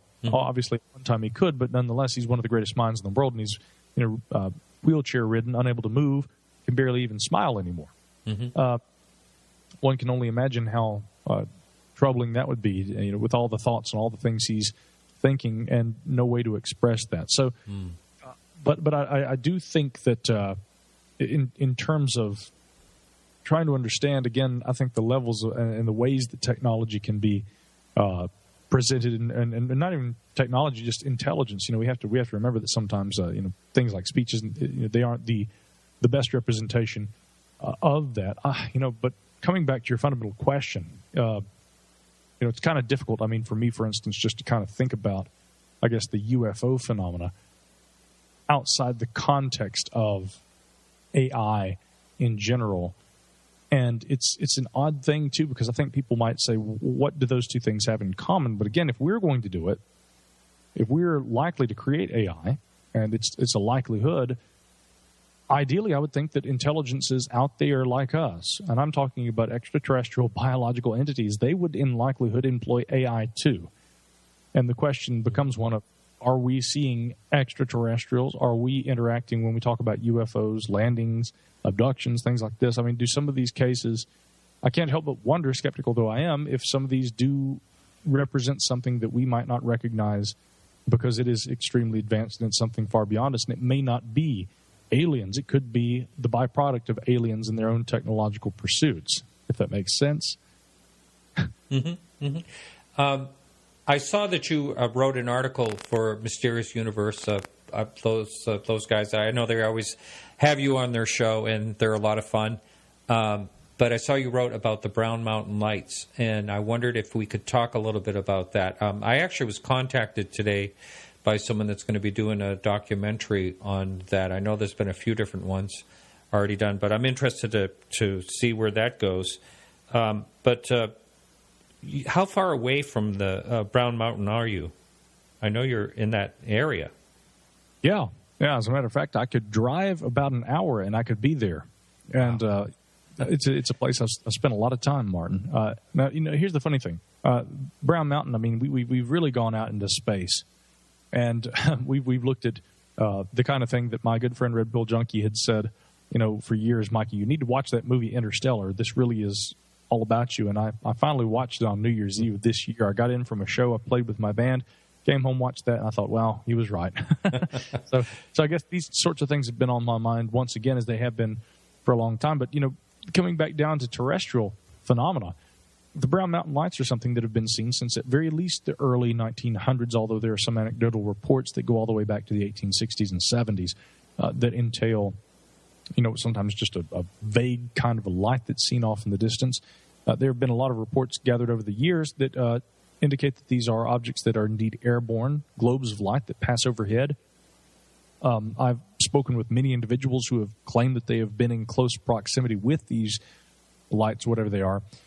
I do suspect that there is probably an explanation for these, which we'll get to in a moment. But the general history here is that throughout the 1910s and 20s, the U.S. Geological Survey, for one, but other organizations too, went and they tried to crack the case, try to understand what exactly is happening down there at Brown Mountain. They determined that these were the oncoming headlights of railroads off in the distance. Yeah, I've heard that too. Mm-hmm. Yeah, and so that was the result of the best scientific study that was done on Brown Mountain Lights, but that's also dating back to the early part of the last century.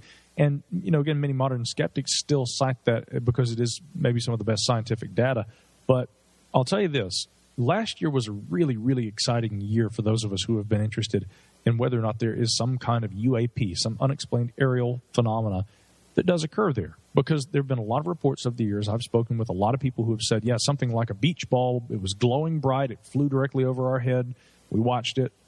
I mean, I've even heard of stories of people who have gone up and touched these things. And one guy said he got shocked when he went up and touched it. So I've been very interested in this, and I've even got friends also who have photographed these and on a number of occasions. Bob Ashmore and Bill Fox are two of the best photographers at the lights and good friends of mine that come down every couple of summers at very least, and we'll all go up there to the lights. I've lugged my Celestron telescope up there. We'll look for them all the time. So the best determination as to what these things actually are, it seems that they're probably some kind of an Earth-like phenomena.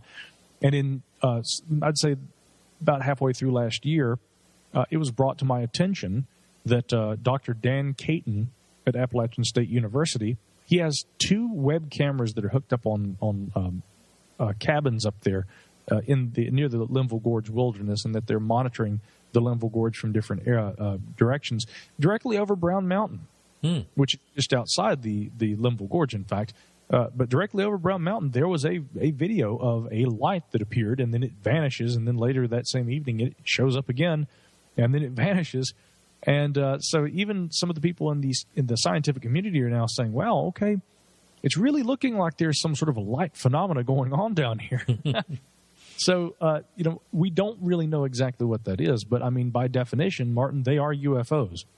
And so I've been interested in them for a long time because of that. I have heard a speculation that there's a high content of copper, and it's a possibility that there's something because of that, something happening because of that. Have you ever heard of that? I haven't heard about copper. I've actually worked with a number of geologists down there in that area over the years, and one of the geologists that I spoke with said something that I think there's a lot of literature out there that deals with this, but I've seen this for myself. There are, if you take little dust samples, there are metallic and sometimes even magnetic traces in the little the mineral deposits that you find. But the most prevalent mineral, really, that's found anywhere around Brown Mountain or throughout the gorge is quartz. There is a lot of quartz, which is something that led certain researchers over the years to assume that perhaps quartz being piezoelectric. This is kind of cool. You can take 2 big hunks of quartz and just bang them together, and they'll produce a little spark, or you can rub them together and the 2 pieces of quartz will actually glow, and that's because they're piezoelectric. That means that they emit electrons when put under pressure. And so some people had begun to wonder, could the quartz have something to do with what is causing these lights to form? Now, I don't know that that's necessarily the case, because I've never seen quartz put under stress creating something along the lines of ball lightning.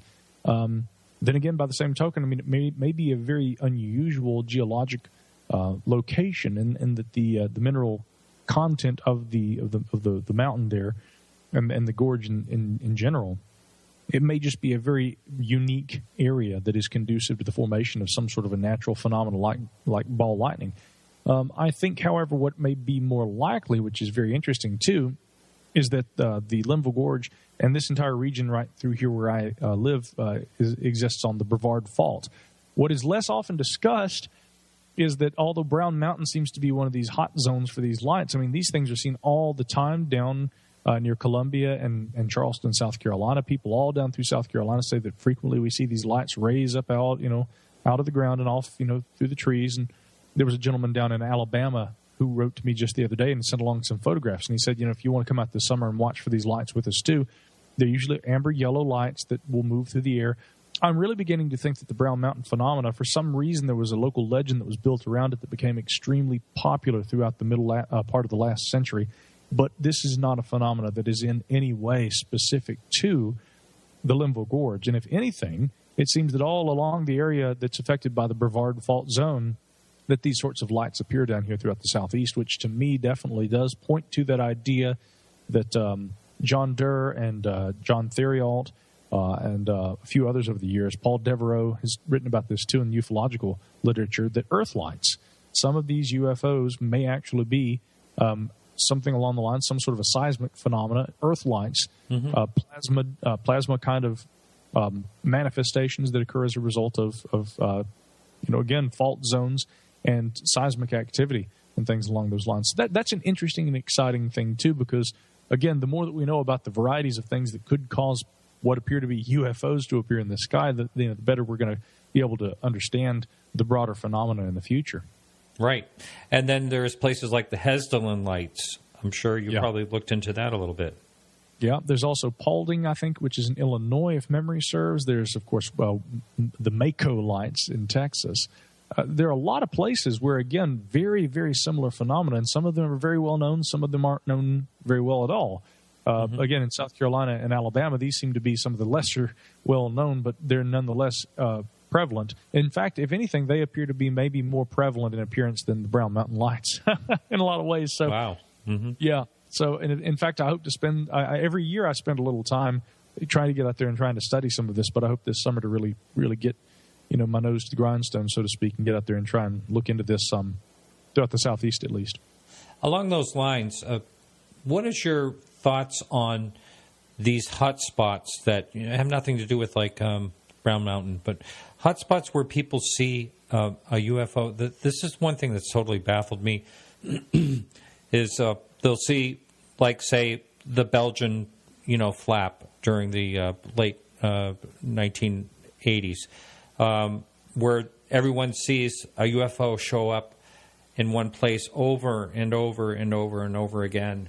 To me, it's puzzling. Like, if for instance, if perhaps they were extraterrestrial, why would they hang out in one location?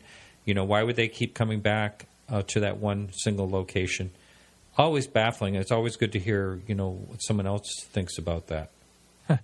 Yeah, the idea of a UFO hotspot has always seemed kind of strange. Let's remember that John Keel, back in the 1960s, was not drawn to Point Pleasant, West Virginia, to look for this fabled beast, the Mothman, which even Keel himself espoused a certain degree of skepticism about years after the fact. He'd gone there because people were saying that up there, around the Ohio River Valley Basin, in parts of West Virginia, Ohio, and the like, that people were seeing these weird lights that would hover over the treetops at night. And a lot of these kinds of things over the years, to me, have begun to sound more like these purported Earth lights. Some of them, though, are described as being roughly saucer or disc-shaped. There's a really good book, I think that was called Project Identification, that a physicist had written. It's a hard book to get a hold of these days. My good friend Anthony Beckett in the UK, he actually has a copy of it. And so I after flying all night and sleeping none and arriving in the morning in England at Anthony's house, the first thing I asked for was a cup of coffee. When I arrived, the second thing I asked for was that copy of that book, because I wanted to look at this.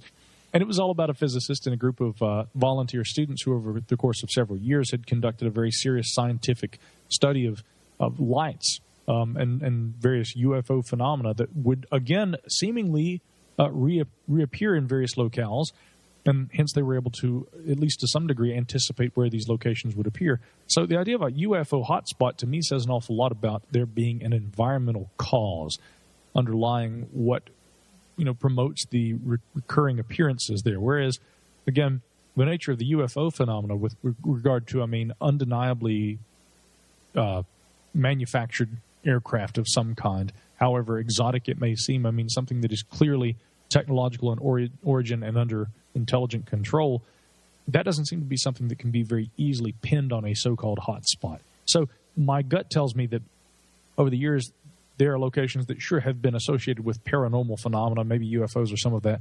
They would call these areas UFO hotspots, but a lot of that probably has more to do with natural phenomena, which doesn't by any means explain necessarily these strange UFO sightings. When you have something like the Cash Landrum incident, or again the Socorro incident, or Rendlesham, any number of incidents that seem to involve a very weird aircraft that is not easily explained, and yet what's maybe more baffling than the idea of the hotspot is the people who think that these sightings can be easily explained.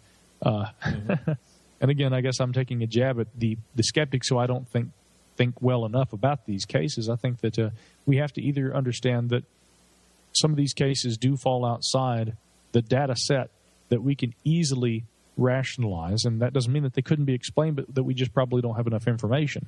It's either that, or yes, indeed, we have had a complete and total misunderstanding of human psychology and what drives and motivates people to lie and to think that they've seen things that weren't there. Either we're going to have to rewrite the psychology textbooks, or maybe we need to pay attention to some of these better cases. But yeah, the hotspot thing doesn't necessarily seem to equate to those, if that makes sense. Mm-hmm. At least not.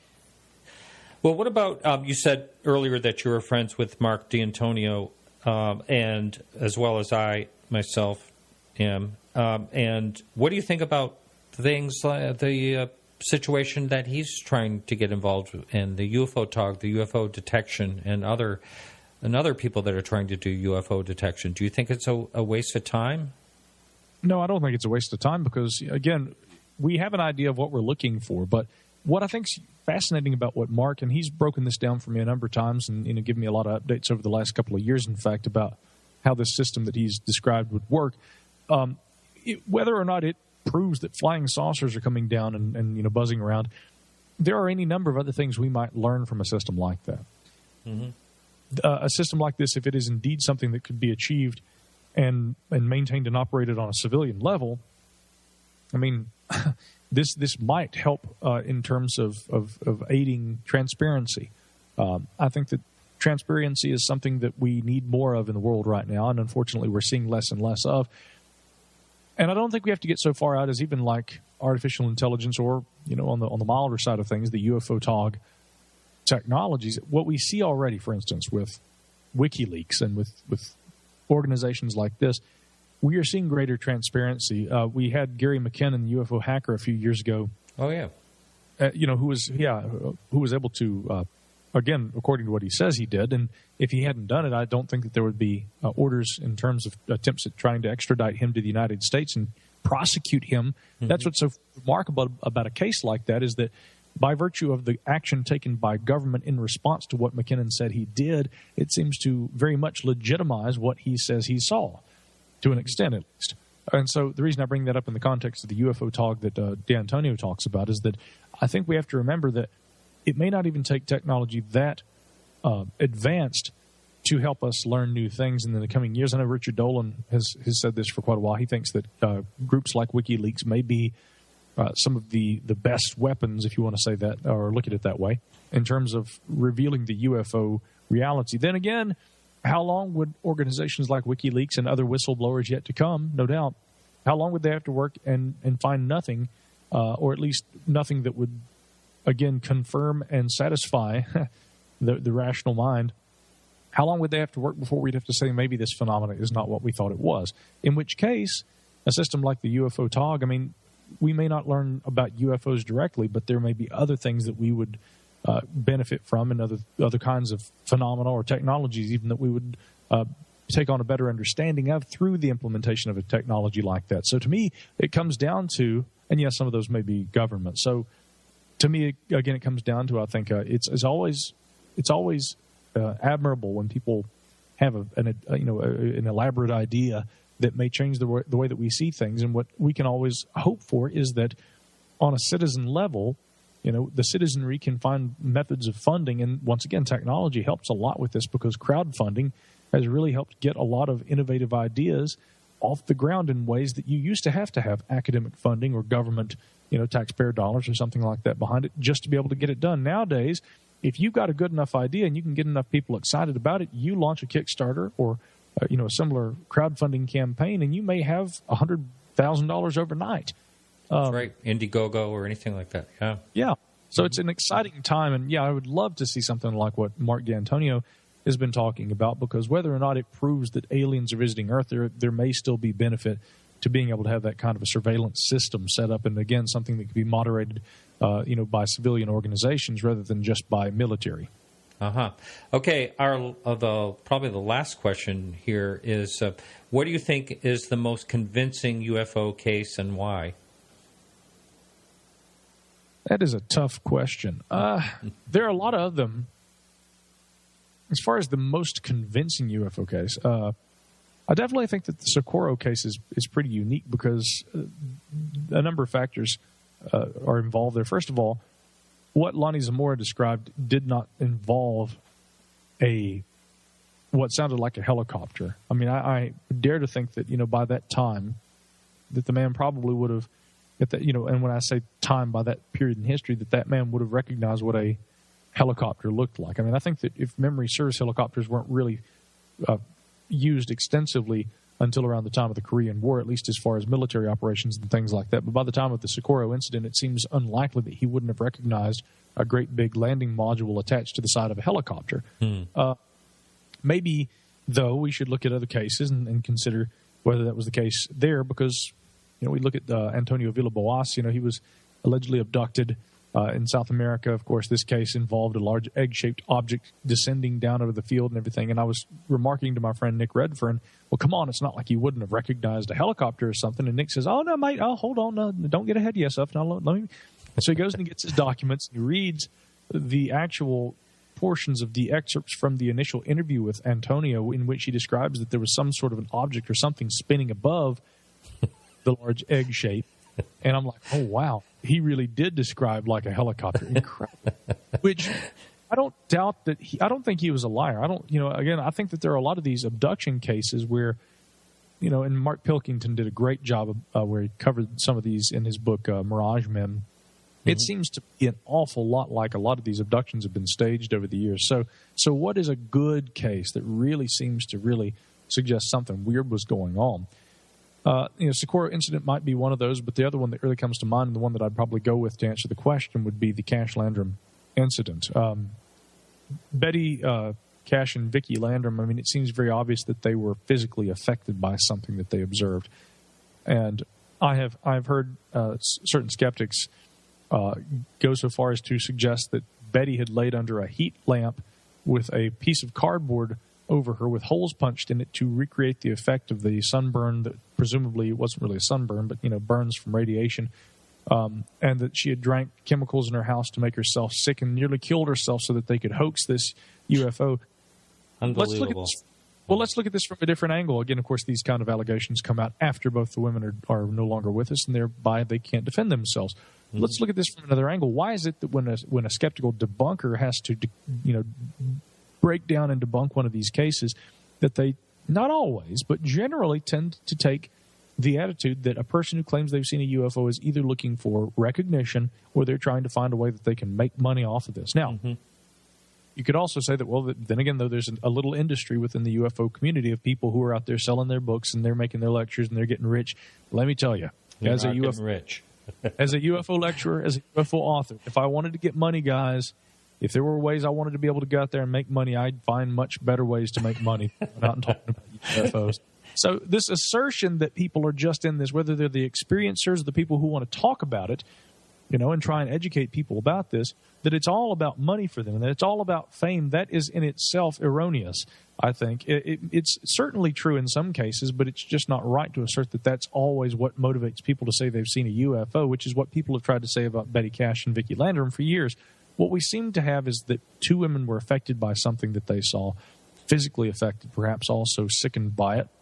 And who knows what that object was, but it seems very likely that they saw something that couldn't be explained, and that maybe there is an explanation, maybe even a simple one for it, but the data we have before us does not allow us to come to a complete determination about what may have been experienced. I think that's a really good case, but the sad thing is that's just one I could name. We could go on all night and we don't have time. I think that there's plenty to look at. Maybe we just need to start thinking about things differently and put our prejudices and our biases aside and say, look, we can be skeptical, but we also have to be open-minded if we're going to learn anything about what's happening in the world around us, whether that has to do with UFOs or anything else. Excellent. Well, I know you did some work on the Incident Exeter case, and I'm actually, as the crow flies, I'm about 50 miles away from there, and actually lived right, I had a property over that way. So I know you looked into that case. To me, that's that's another really good and baffling case. Yeah, it is a really good case. I'm not, again, to this day, I'm not sure exactly what was seen, but I know that the descriptions and what was given, to me, seems to warrant something a little different from just, we cannot deny that there was a Air Force training operation that was occurring that night, but the idea that the object in question that was observed was simply one of these, I don't know. Part of the problem, as you know, Martin, with these UFO cases, the classic UFO cases, is that years after the fact, sometimes there is no more forthcoming information. Then you got cases like Rendlesham, where we do seem to find out new things. We get new testimony and people coming forward, and new books are being written. But for ufology, if it is to move forward and to be anything more than just a fringe science, at some point we're going to have to start being able to find better ways to track this phenomena as it's occurring in the present, not being, fixed on and preoccupied at times, I think, too, with the classic cases.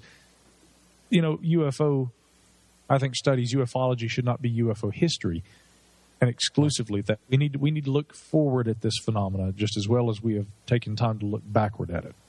Right, and it's that's why, when something like the Chilean video comes out, it's something new and something to look at. It doesn't happen, some really great cases like some of the ones in the past just don't seem to be happening as much, but who knows, any day now something else could happen. Yeah, well, and that's something that, I've argued a lot, and other people, I know Nick Redfern has said this too, it's like, it seems that at one point, maybe a few decades ago, UFOs were seen all the time. It was a household term. There were all the civilian groups, and there were pictures. And I have to say, there were a lot of really good photos and videos and things that really kind of beg the question, what really is going on? And then, for the last few years, these little dull, ambiguous lights in the sky that are reported, by everybody, that seems to really kind of be the crux of what ufology has become. And I often remind people, because in this era, with tabloids and everything, and with so much information going to the web, and the way that people try to ensure that traffic comes to their sites, and the benefit coming from that, the clickbait as we call it. Mm-hmm. When you have these tabloids, and they're going to UFO bloggers, and they're asking their opinion on videos that in likelihood already show something that is either, a reflection off the lens of a camera, or worse, it's some sort of a CGI rendering that somebody created and put up on their YouTube channel so that they could get clicks. When the tabloids go and they focus on that and they report on this and they ask ambiguous questions about UFOs and aliens and whether they're visiting, I remind people that is not ufology. That is not UFO study. That is just like anything else that you'd see in the Weekly World News, Bat Boy or anything else. This is just sensationalism. Mm-hmm. Serious ufology is often attacked because of people mistaking those kinds of things that we see on websites and on tabloid sites every day. All you have to do is set up a Google News filter for UFO, and you'll see exactly what I'm talking about. They mistake ufology for being that and attack it based on that premise, which in fact is flawed. the serious study of unusual aerial phenomena can range from everything from geological phenomena and earth lights, atmospheric phenomena, and little understood atmospheric mysteries that have perhaps existed since time immemorial, but we just haven't learned about and come to a better understanding of until recently. Sprites being one. This is a variety of kind of high-altitude lightning that some actually think may account for a lot of UFO phenomena, but I think that there may be even stranger things out there that would help us come to an understanding of certain things that people have seen. And then I will never rule out, and this is maybe the final say on the word, but never rule out the possibility that there are technologies in our midst, whether of our own design or, yes, perhaps of someone else's, that would account for these really good cases that, again, you can't say are Earth lights or something like ball lightning. I just cannot look at all this and say, yes, this is all natural phenomena and people being mistaken about things. I think that there have got to be at least a minority of cases over the years in which a person has seen what appeared to be a technological craft, and exotic at least by their frame of reference, and it was described as such because in likelihood it was. Right. Sprites, isn't that the lightning that goes up? Yeah. Upper atmospheric, and they'll kind of shoot up, and they can, there are different designations. Sprites, carrots, I think is the name for some of them. They can be blue, they can be red, they can have different colors. What's interesting is it's been inferred that perhaps some of the Foo Fighters that were seen during the Second World War could have been a result of a phenomenon like that. But again, that's not to try and just debunk Foo Fighters. The important thing to recognize is that we didn't understand that phenomena as far back as World War II. So when pilots saw things like that and they reported it, what happened? They were like, "Oh, you're crazy. You're just seeing things." Well, it goes to show maybe they weren't seeing things. Maybe there was some phenomena that we didn't understand at that time. And again, we could get off on the whole discussion about Foo Fighters and what about the little orbs that would follow the planes and things? Sure, we could talk about a lot more of that. I'm saying that if even a small fraction of the reports of the alleged Foo Fighters that the European and American and even the Axis pilots that they were reporting during the Second World War, if a small fraction could be attributed to a natural phenomena that we didn't understand at the time, but that now we do, it vindicates those who said, "Hey, look, we were up there and there was something weird. There was a light." They would have been called crazy back then because we didn't have the knowledge to even understand what the pilots were trying to describe that they had seen. Maybe, again, a few years on down the road, we will have the knowledge that we need to be able to understand and put into the proper context, the proper framework for understanding things that people have seen over the years that they, of course, didn't understand because it was so beyond that frame of reference that we require. Right. I'll tell you why there's not really good sightings lately. It's because of AI. For instance, our smartphones. Everybody's looking at them instead of looking up. Just a thought, another philosophy. Thanks so much. Can you go ahead and throw out your website one more time? Yeah, most certainly. Of course, I have a weekly website at GrayleeandPort.com, but if you want to read some articles by me that deal with UFOs and learn about some of the books I've written, my website's easy to find. It's Micah Hanks, my name. It's MicahHanks.com. You can find everything that you need right there. Excellent. Thanks so much, Micah. It's been a real pleasure. Pleasure's mine, Martin. Let's do it again, okay? You bet. All right, that's it for the show. We'll be back next week, and the guest is to be determined. I've been waiting to get a confirmation. I don't have it. So anyway, check on our website, podcastufo.com, on Sunday, and that guest will be posted. Thanks for listening. And again, I apologize to the live listener for not being able to listen to the show. So we'll be back next week. And remember to keep your eyes to the sky.